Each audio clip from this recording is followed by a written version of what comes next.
សូមស្វាគមន៍និងសូមជម្រាបសួរមកកាន់ Channel BK Media ថ្ងៃនេះខ្ញុំលើកយករថយន្តប្រភេទពួក Depal S05 នេះសម្រាប់បងប្អូនខ្លះដែលគាត់ច្រឡំចុច option មួយចំនួនទៅគឺធ្វើឲ្យកញ្ចក់បាទមើលខាងក្រោយឆ្វេងស្ដាំនោះនៅពេលដែលគាត់ចុចប៊ូតុង lock ឬ unlock ទៅវាអត់ធ្វើការបត់ក្តោបចូលទេអញ្ចឹងដើម្បីទៅកែ option នេះសម្រាប់បងប្អូនដែលគាត់ច្រឡំដៃដកចេញយើងអាចទៅបើកមុខងារនេះវិញនៅពេលដែលយើងចុចប៊ូតុង lock សោទៅកញ្ចក់នេះវានឹងក្តោបចូលបាទអញ្ចឹងដើម្បីទៅដាក់វាគឺបងប្អូនបាទថតឈរកន្លែងខា control បងប្អូនចូលកន្លែងរូបឡាននេះមកបាទបន្តមកទៀតបងប្អូនចូលទៅរកពាក្យថា body បាទហើយបងប្អូននឹងឈរនៅកន្លែងពាក្យថា window បាទ set window បាទអញ្ចឹងវាអាច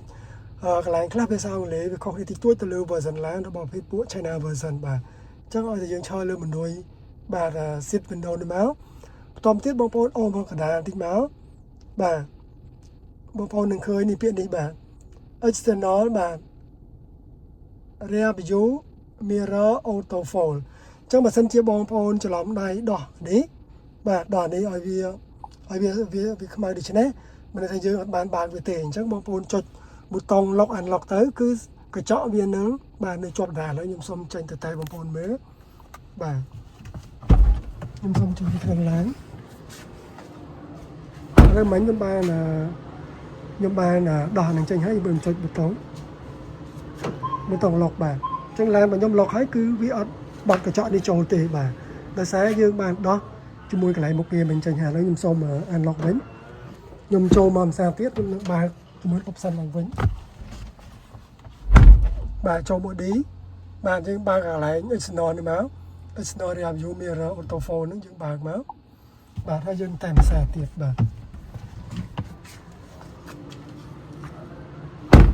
នៅពេលដែលយើងចុចប៊ូតុង lock